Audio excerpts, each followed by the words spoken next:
बिस्मिल्लाहिर्रहमानिर्रहीम अस्सलामु अलैकुम रहमतुल्लाह। जिस तरह से हुकूमत के ख़िलाफ़ हर रोज़ एक नया महाज खुल रहा है और हर रोज़ उसके ख़िलाफ़ महाज में तेज़ी आती जा रही है, क्योंकि इमरान खान भी इस हुकूमत के ख़िलाफ़ महाज ईद के बाद खोलने जा रहा है। और इसके साथ साथ इंटरनेशनली कभी अमेरिका की जानिब से, बरतानिया की जानिब से, इंटरनेशनल ताकतों की जानिब से पाकिस्तान के ऊपर, और इसमें अरब ममालिक भी शामिल हैं, आप उनको भुला नहीं सकते, उनको नज़रअंदाज नहीं कर सकते, उनको इग्नोर नहीं कर सकते, या उनकी जानिब से जो मशवरा दिया जाता है, उनकी जानिब से जो एडवाइस आती है, उनकी जानिब से जो बात कही जाती है, उसको इग्नोर नहीं किया जा सकता। आप उसको बिल्कुल भी नज़रअंदाज नहीं कर सकते। तो इंटरनेशनल और पब्लिक प्रेशर वो जब आता है तो जो पाकिस्तान के अंदर इस्टेब्लिशमेंट मौजूद है वो आखिरकार सर जोड़ कर बैठ जाती है। अब पूरी इस वक्त इंटरनेशनल जो प्रेशर आ रहा है पाकिस्तान के अंदर से भी, तो उसके ऊपर पूरी जो इस्टेब्लिशमेंट है वो सर जोड़ कर बैठ गई है। उसके अंदर जो टॉप मिलिट्री कमांड है, और एजेंडा इसके अंदर 2-3 पॉइंट्स को एजेंडे के तौर पर रखा गया। 2-3 पॉइंट्स को, एक इस वक्त खत्ते की बदलती हुई सूरत हाल जिसमें अफ़गानिस्तान का सबसे बड़ा इशू, दूसरा अगर अमेरिका की जानिब से वो जो एक बिल जिसको आजकल बड़ा डिस्कस किया जा रहा है, उसके ऊपर बड़ी बहस हो रही है, उसके ऊपर बड़ी डिस्कशन हो रही है, अगर वो पास हो जाता है तो उस सूरत में पाकिस्तान के ऊपर जो पाबंदियां लगेंगी उससे बराह रास्त जो पाकिस्तान की इस्टेब्लिशमेंट है वो मुतासर होगी। इस वजह से ये बिल भी वहाँ पर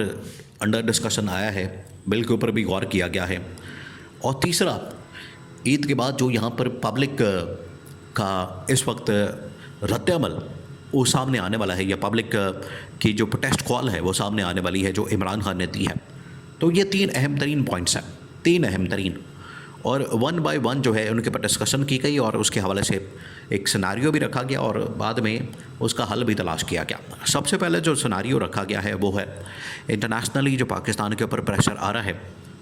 उसका क्या किया जाए, क्योंकि इंटरनेशनली जो प्रेशर आ रहा है दिन ब दिन उसमें इजाफा हो रहा है, अमेरिका की जानिब से भी और आलमी ताकतों की जानिब से भी। और ये जो प्रेशर है ये पाकिस्तान के लिए बड़ा ख़तरनाक और ख़ौफनाक है। इसकी वजह से पाकिस्तान के ऊपर मुसलसल मसाइल बढ़ सकते हैं और पाकिस्तान के मसाइल में इजाफा हो सकता है, क्योंकि अगर ये सैंक्शन या ये बिल पास होता है तो पाकिस्तान के ऊपर जो सैंक्शन की वजह से IMF का लोन बंद हो सकता है, IMF की फ़ाइनेंशियल सपोर्ट बंद हो सकती है, अमेरिका की जानिब से फ़ाइनेंशियल सपोर्ट बंद हो सकती है, या उनकी जानिब से जो भी माल पानी आता है, पैसा आता है, इमदाद आती है, कुछ भी आता है, वो सारी की सारी सपोर्ट बंद हो जानी है। ये पहली बात, ये पहला ख़तरनाक पहलू है इसका। दूसरा ये कि अगर वो पाबंदी लग जाती है तो उससे ये होगा कि पाकिस्तान की जो टॉप मिलिट्री कमांड है और इवन की जो पाकिस्तान की मौजूदा गवर्नमेंट है, इनकी बाहर की ट्रैवलिंग बड़ी महदूद हो जाएगी। और अमेरिका जब पाबंदी लगाता है तो उसका इतलाक़ पूरी यूरोप के अंदर, अमेरिका के अंदर, और अमेरिका की जितनी इत्तेहादी रियासतें हैं, इत्तेहादी ममालिक हैं, उनके ऊपर ये इतलाक़ हो जाता है। तो इसका मतलब है कि फिर पाकिस्तान की जो टॉप मिलिट्री कमांड है और पाकिस्तान की जो सिविल इस वक्त जो गवर्नमेंट है, उनकी जो ट्रैवलिंग है दुनिया के अंदर बड़ी महदूद हो जानी है, रिस्ट्रिक्टेड हो जानी है, और फिर ट्रैवल नहीं कर पाएंगे, ट्रैवल नहीं कर सकेंगे। तो ये सारे मसाइल उनको नज़र आ रहे हैं। इस वजह से ये सिनारियो सामने रखते हुए इसके ऊपर ऑप्शन ये निकाली गई है कि जितना जल्दी हो सके वो जो बात कर रहे हैं उनको माना जाए, उनको मान के आगे बढ़ा जाए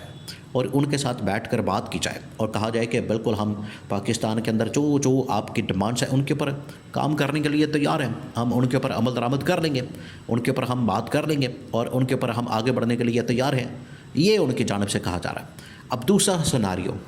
जो कि इस वक्त खित्ते की सूरत हाल का है, खित्ते की सूरत हाल में जो पाकिस्तान को जिम्मेदारी दी गई है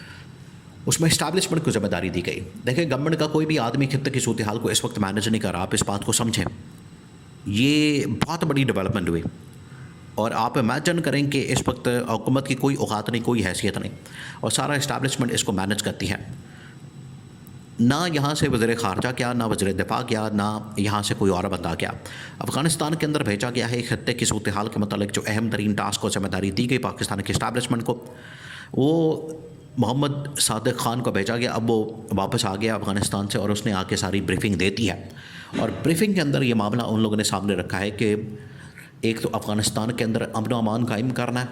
अफ़गानिस्तान के अंदर से इंडिया के रोल को कम करना है, और ये जो अफ़गान बॉर्डर है, यहाँ पर जो हालात हैं इनको नॉर्मल करना, ये अफ़गानिस्तान ने पैगाम भेजा है। और अफ़गानिस्तान ने कहा है कि आप इल्ज़ाम तराशी बंद करें, हमारे ऊपर जो इल्ज़ामात की बौछार की जाती है इसको ख़त्म करें, इसको कम करें, इसको मिनिमाइज़ करें, और जितना जल्दी हो सके हम आपस में ताबन करके इस मसले को हल करें, बैठ कर बात करें। ये उनके जानिब से पैगाम आगे से जवाब के तौर पर आया है, क्योंकि ये यहाँ से इस्टेब्लिशमेंट ने अपना बंदा भेजा था मोहम्मद सादिक ख़ान को, तो उसका जवाब आ गया है। और तीसरा जो सबसे अहम तरीन पहलू है,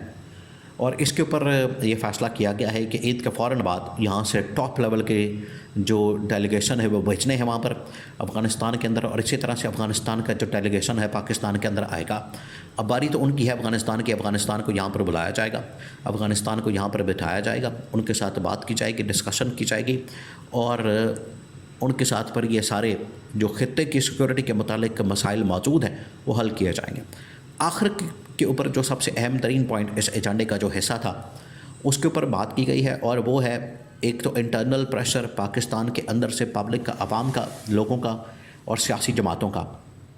जितनी देर तक आप सियासी जमातों को इंगेज नहीं करते, उनके साथ बात नहीं करते, उनके साथ बैठते नहीं, उनके साथ बैठकर मामलात को हल नहीं करते, तो सियासी जमातों का प्रेशर जो है वो आखिरकार आपके ऊपर तलवार की तरह लटकता रहता है।